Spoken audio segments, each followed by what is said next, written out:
It's hard not to eat fast food when you're touring. You know, like one night after the show, I went back to my hotel. The only thing open was a Wendy's. It was across the street from the hotel, but it was drive-through only, and I did not have a car. I had some money, I had some hope, I had my legs. I skipped over there. I brought some good vibes. I knocked on the window. I said, hey man, we both showed up. Let's do what we came to do. They were not excited. They said, hey, we can't serve you on foot in the drive-thru. I said, why not? They said, it's for your health and safety. I said, I'm trying to eat Wendy's right now. Why are you bringing up that stuff? They would not budge. They would not serve me. Finally, I had to call an Uber to take me around the building.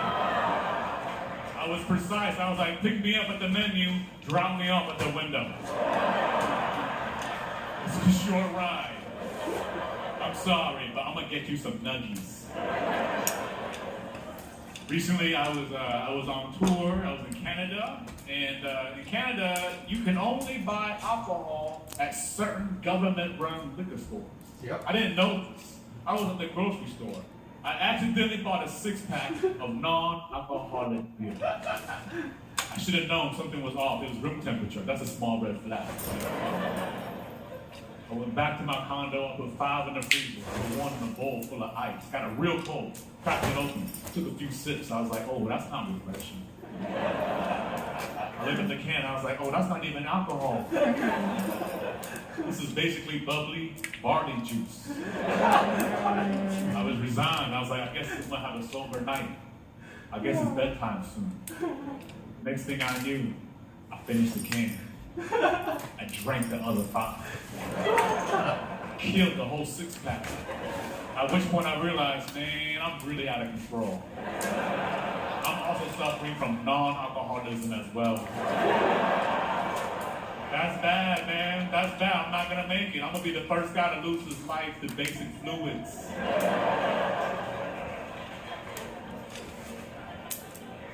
I have an addictive personality, you know? I like to push it. I do.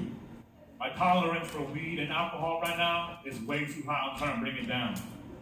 My friend recently told me about a drug called DMT.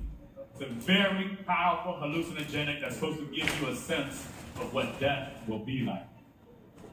And I'm open-minded enough to maybe try it once or twice, but I'm wary that I would never want to develop a tolerance to DMT, because what if one day I just die naturally? 45 minutes later, I'm like, bro, I'm not feeling it. What's going on, man? We're gonna get dead or not? I can't just stay here all day. This is weak stuff, man. Can you imagine being dead and unimpressed?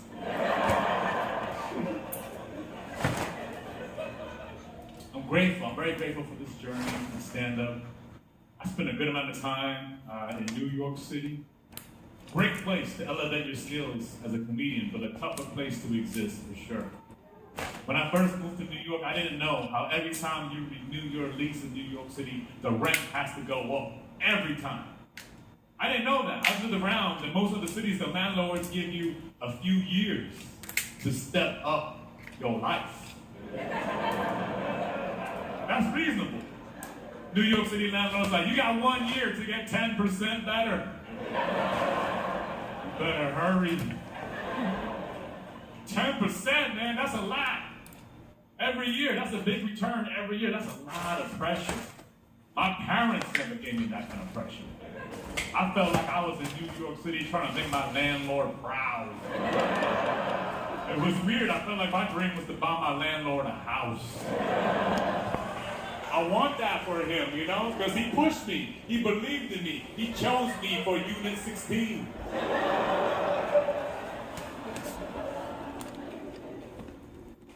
It's up and down business. It's a very up and down business.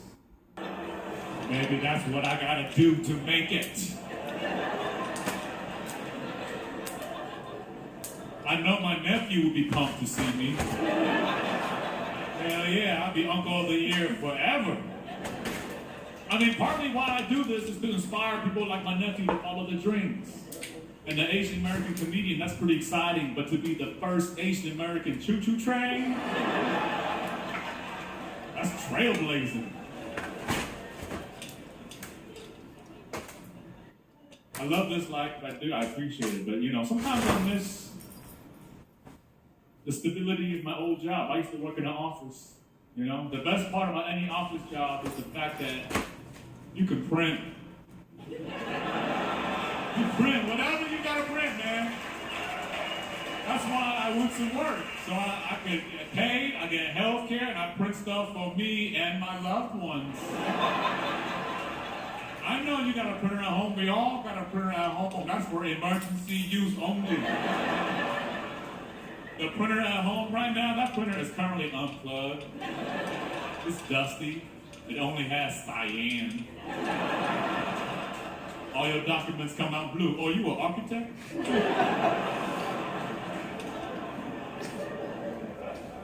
At home, I'm mean to myself, man. I'm mean. I'm always talking myself out of printing stuff. I'm like, no. You gonna memorize that.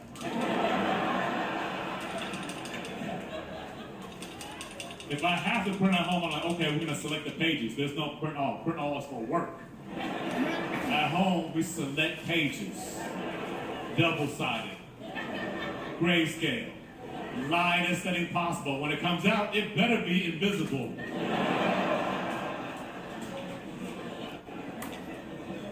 That's why it's so fun when you go to work, right? At work, you print fast, loose. You show up trigger happy. You ready to control P all day. You might not make the kind of money to live the life you dream of, but you can certainly print like you do. At work, it's all about being wasteful with no remorse. You don't feel a thing. You don't feel a thing. Have you ever thrown away documents that you just printed? You just click print all. It just came out. It's a fresh little stack. Have you ever thrown away warm paper? It feels wrong. Feels like maybe you should wait for it to cool down before you throw it in the garbage. It just got here. Let it live a little bit. But you don't hesitate because that office life made you a gangster.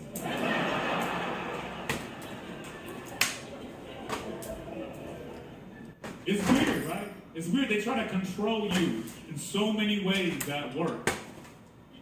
But they let you print free reign. Ain't that suspicious? Because they know. They got to leave us a little something to turn to when we feel like we have no control. They can't take away printing right now. Printing is the only thing stopping the revolution. When they say stuff like, oh, we need you to come in on Friday after Thanksgiving. That's what I'm like, oh, okay. Okay, I guess it's time for me to self-publish my Gmail account. I guess it's time for me to back it all up on paper. People use the cloud, I'm gonna use trees. Full disclosure, everybody. I got a reversible belt. It's supposed to be a secret. I got one belt, my coworker thought I had two. If you don't know what a reversible belt is, it's one belt, but it's black on one side, it's brown on the other side. Has a buckle that swivels. So you can wear your choice of your brown dress shoes or your black dress shoes. Adjust the buckle accordingly, you match, people notice, and that's how you get ahead in life. The reversible belt's for a very specific period in your life when you're fancy enough to own 2 pairs of dress shoes, but you're not quite ready for 2 belts. It's a transitional period. You're going to get there one day. One day you're going to make that